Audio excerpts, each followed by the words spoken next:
Sındı tanımsızlık індетінден қалқала.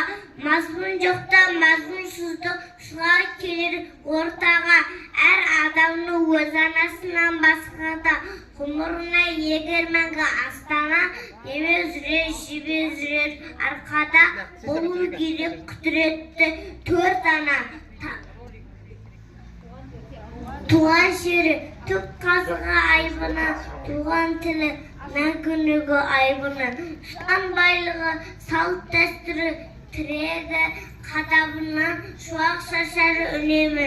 Және туған тарихы еске алуға қаншама ауыр әрі қасіретті болса да. Құдірет жоқ төрт анаға тең келер, онсыз санан қаңбаққа ұқсап сенделер. Өзге ананың ұлығын танымас, төрт анасы менсін беген пенделер. Төрт анадан сенім таба алмаған, тамырсыздың басы қайда қалмаған. Төрт анасын сыйламаған халықтың ешқашанда бақ-жұлдызы ұстанбаған. Қасиетті бұл төрт ана тағдырының қиссы. Төрт анасын болған күрестерінің ұлысы.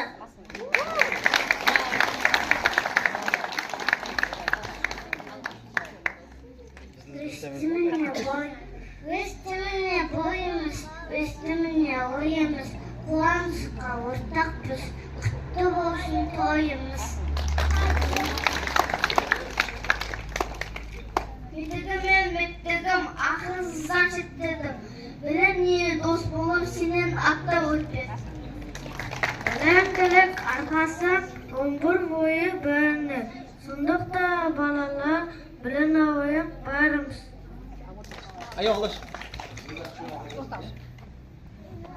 Қоңырау үні сығырлап, естілі жылы заңлап, күлкіде әсем сылдырлап, бүлікті зейді маңыға. Білім керек бәріне, бала бардың бәріне, білім болмаса егерде, жауап болмаса өмірде.